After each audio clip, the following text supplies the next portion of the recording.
Welcome back to my channel. আমি সুতপা আবারও চলে এসেছি আরেকটা নতুন সকালবেলা। সবাই কেমন আছো? নিশ্চয়ই ভালো আছো।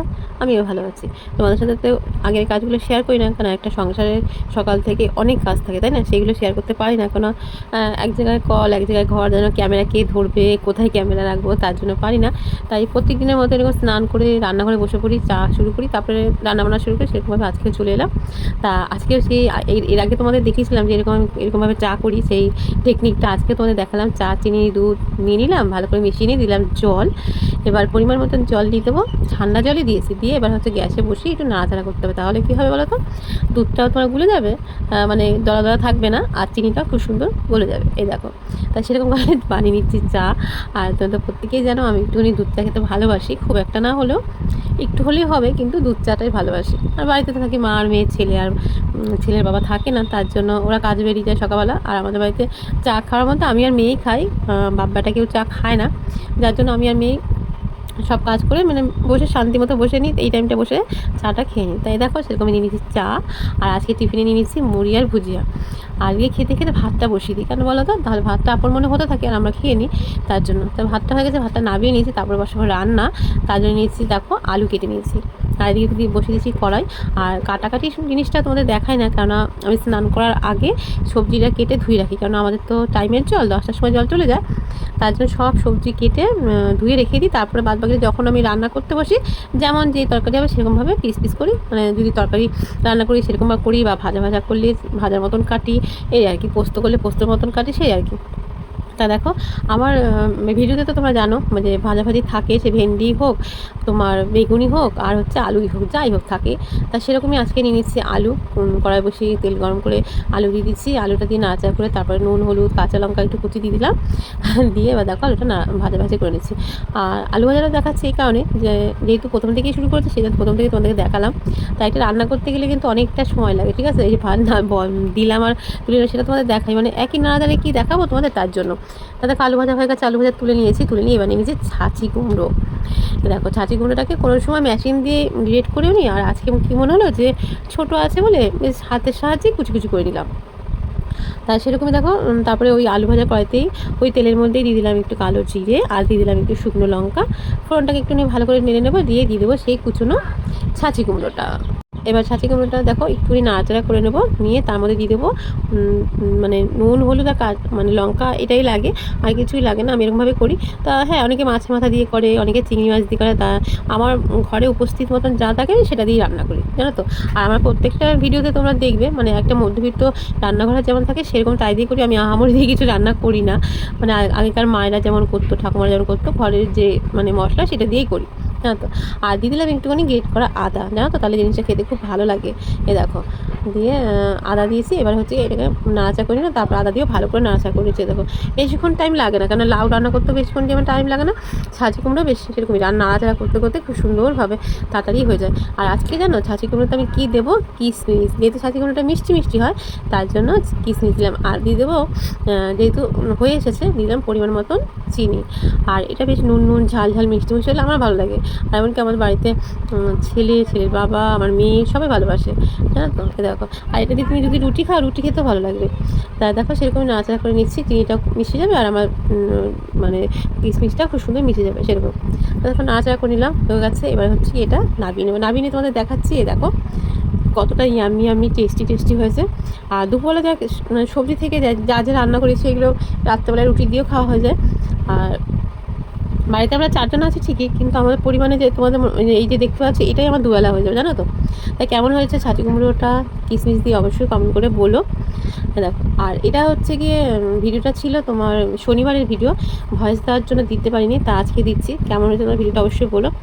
তারপর দেখো নিয়ে নিচ্ছি একটা বাটি, দিলাম জল, নিলে পরিমাণ মতন মুগ ডাল। এবার মুগ ডালটাকে ভালো করে একটু ধুয়ে এদিকে আমি একটু ভিজতে দেবো, আর এদিকে আমি মশলাগুলো করে নেবো। দেখো দেখতে পাচ্ছি একটু ভিজে গেছে, জল দিয়ে রেখেছি। এবার হচ্ছে গিয়ে এটা হচ্ছে তোমার পেস্ট করে নেবো, মুগ ডাল দিয়ে, আদা দিয়ে, আর লঙ্কা দিয়ে এবার এটাকে পেস্ট করবো। দেখো পেস্ট হয়ে গেছে। এবার এর মধ্যে দিয়ে দেবো দেখো পরিমাণ মতন হলুদ, তারপর দিয়ে দেবো পরিমাণ মতন লবণ, দিয়ে দেবো একটুখানি লঙ্কা গুঁড়ো, তারপরে হচ্ছে গিয়ে দিয়ে দেবো একটু জিরে গুঁড়ো, মানে আর দিয়ে দেবো হচ্ছে লবণ টবণ দিয়ে এবার এটাকে ভালো করে কালো জিরে দেবো একটু দিয়ে এবার ভালো করে খুব সুন্দরভাবে এটাকে মেখে নেবো, মানে ফেটিয়ে নেওয়া যেটাকে বলে সেটা করবো। দেখো দেখতে পাচ্ছ। আর দিয়ে দিলাম লাস্টে গ্রেট করা আদা। আর আজ অনেক দিন থেকে মনে হচ্ছিলো যে একটু বড়ার তরকারি রান্না করব। তা আজকে যেহেতু নিরামিষ তার জন্য মুগ ডালটা ভিজিয়ে মুগ ডাল দিয়ে করছি। এর আগে মুগ ডাল দিয়ে আমি কখনো করিনি, তো আজকে যেহেতু নিরামিষ বলে মুগ ডাল দিয়ে করছি, কিন্তু খেতে জানো খুব সুন্দর হয়েছিল। তো দেখো মাখা মাখা হয়ে গেছে, মেখে নিয়ে এবার দেখো বসে দিচ্ছি একটা কড়াই, দিয়ে দিলাম সর্ষের তেল, কড়াইটাকে ভালো করে গরম করে তারপর সর্ষের তেলটা ভালো করে গরম করে এবার দিয়ে দেবো সেই বড়াগুলো। আর জানো তো একবার মাখামাখি হয়ে গেলে আমি আর হাত দিয়ে দিই না, এরকম চামচের সাহায্যে দিই, তাহলে কী বলতো হাত লাগাতে হলো না, খুব সুন্দর হয় জানো তো। সেরকম দেখো একে একে আরেকটু ছড়িয়ে ছড়িয়ে দিচ্ছি, মানে তাহলে জিনিসটা বেশ ভাজা হবে, বেশ ভিতরে মশলা ঢুকবে তার জন্য। তা তেলটা একটু বেশি দিয়েছি, তাই যতটা পরিমাণে ধরবে ততটা পরিমাণে বড়া পুরোটা এরকম করে দিয়ে দেবো, কভার করে দেবো। তারপরে হচ্ছে গিয়ে একটু হতে দেবো। প্রথমে হচ্ছে গিয়ে তো হাই করে দেওয়া যায় না, প্রথমে ধুয়ে থাকে। আর আমি জানি না আশেপাশে আওয়াজ আসছে, কপিরাইট আসবে কি না, কেন ভয়েস দেওয়ার টাইম পাচ্ছে না, এই টাইমটা ফাঁকা আছে বলে এই টাইমটাই দিচ্ছি। তা আমার ভিডিও তোমাদের কেমন লাগে তোমরা অবশ্যই বললো। নতুন বন্ধুদের বলবো চ্যানেলটাকে সাবস্ক্রাইব করে পাশে থেকেও, আমিও তোমাদের পাশে আছি সবসময়ের জন্য। আর সবাইকে বলবো তোমরা ভিডিওটা ফুল দেখো, কেউ স্কিপ করো না, আর সবাইকে একটু একটা লাইকও দিয়ে দিও, ঠিক আছে।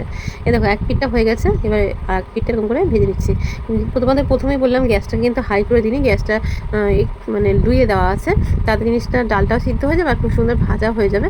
আর এতে যেহেতু আদা জিরে টিরে সবই পড়ে, যেহেতু মুগ ডাল সব রকমই দিয়েছি, আর খালি বড়াটা গরম গরম খেতে না হেভি লাগছিলো জানো তো, মনেই হচ্ছিলো না মুগ ডালের বড়া, আর একটা খুব সুন্দর একটা গন্ধ আসছিলো। দেখো উল্টে পারলে সবগুলো একসাথে নাড়াচাড়া করে একটু লাল লাল করে সব ভেজে তুলে নেবো।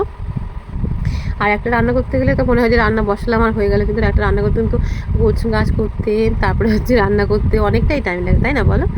সেরকমই দেখো হয়ে গেছে, এবার হচ্ছে একটু ভালো করে নাড়াচাড়া করবো লাল লাল করে দিয়ে তারপরে হচ্ছে তুলে নেবো। এই দেখো তা প্রথমে একবারই দেখালাম, কিন্তু পরস্পর আরেকবারও দিয়েছি, সেই বড়াটাও তুলে নিই, সেটা তোমাদেরকে দেখাইনি যে আরেকবার দিচ্ছি, একবার দিয়েছি সেটাই তোমাদেরকে দেখিয়েছি, দেখতে পাচ্ছ। এই দেখো সবগুলো তোলা হয়ে গেছে।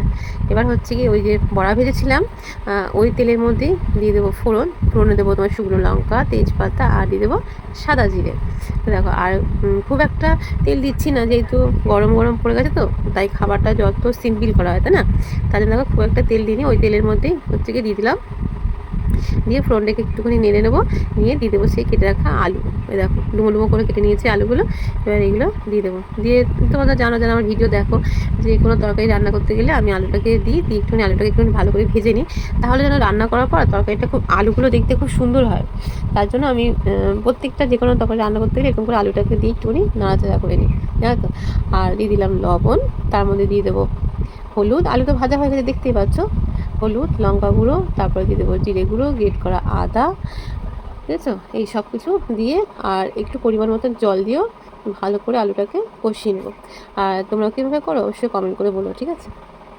তা দেখো এবার যতক্ষণ না মশলার গা দিয়ে তেল ছাড়ে ততক্ষণ হচ্ছে গিয়ে অনবরত নাড়াচাড়া করতে হবে। আর একই নাড়ায় না আমার বেশিক্ষণ দেখায় না, যে দেখাচ্ছি কষাচ্ছি, কষানো হয়ে গেলে তারপর তোমাদেরকে দেখাই, কেন বলো তো সেখানে আমি নাড়ছি আর একই জিনিস দেখতে তোমাদের ভালো লাগবে না, তার জন্য। তাই দেখো রান্না করতে করতে কড়াই উল্টে যাচ্ছে, দেখতে পাচ্ছ। এই দেখো মশলা লেগে লেগে যাচ্ছে, এবার হয়ে গেছে, তার জন্য এবার একটু নাড়াচাড়া করবো, আর একটু নাড়াচাড়া করে তারপরে দিয়ে দেবো পরিমাণ মতন জল।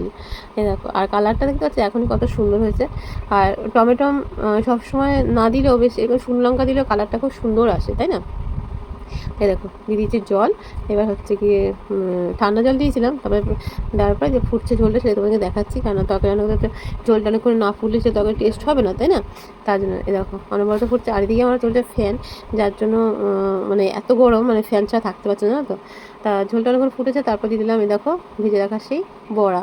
আর বড়া তরকারি রান্না করতে গেলে ঝোলটা তো একটু বেশি লাগে, কেননা বড়াগুলো তো ঝোল টেনে নেয়, তার জন্য নাহলে পরে ঝোল শুকিয়ে যাবে, তার জন্য একটুখানি ঝোল ঝোল থাকতেই বড়াগুলোকে এবার দিয়ে দিলাম। এবার একটু নাড়াচাড়া করে দিলাম, সব রকম মশলা তো দেওয়া হয়ে গেছে, এটাতে ঘি দিলেও ভালো লাগে, কিন্তু এত গরমের ঘিটা আমি দেবো না, দিয়ে দিচ্ছি ওপর থেকে থেতো করে রাখা এলাচ, তাহলে গন্ধটা খুব সুন্দর আসবে, তার জন্য। আর দেখতে পাচ্ছ আমার ইয়ামি টেস্টি টেস্টি বড়ার তরকারি হয়ে গেছে। আর ভয়েসটা একসময় দিচ্ছি, ভিডিওটা একসময় দেওয়া, তাই কী দিয়ে কী বলছি জানি না, যদি কোথাও ভুল হয়ে থাকে নিজে ভেবে বুঝে নিও, ঠিক আছে। তা হয়ে গেছে বড়ার তরকারি, আর দেখো নাবিয়ে নিচ্ছি। আর তোমাকে সবসময় দেখো এরকম সিলভার বাটিতে আমি নাবাই, কেননা সিলভার বাটিতে নাবালে জিনিসটা গরম করতে সুবিধা হবে। আর বড়রা বলে নাকি সিলভারের যেটা গরম ভাবটা সেটা খেলে কোনো ক্ষতি হয় না তার জন্য, বুঝতে পারছো? এই দেখো, তা একে একে সব নামিয়ে নিলাম। কেমন হয়েছে অবশ্যই বলো। কালারটা যেমন সুন্দর হয়েছে, খেতে কিন্তু আমার কাছে তো খুবই ভালো লেগেছে, নিজের রান্নাকে নিজেই ভালো বলছি, বুঝতে পারছো? তারপরে দেখো এই যে ভাত নামিয়ে নিয়েছি, তারপরে নিয়ে নিয়েছি যেমন আলু ভাজা, তারপরে ছাঁচি কুমড়ো ভাজা তরকারি। এটাই ছিল আজকের রেসিপি। তাই কেমন লাগলো তোমাদের অবশ্যই বললো। ভালোবেসে সবাই পাশে থেকো, সবাই সুস্থ থেকো, ভালো থেকো। দেখাবো নতুন কোনো ভিডিওর সঙ্গে। আজকের মতন আসি, সবাইকে টাটা।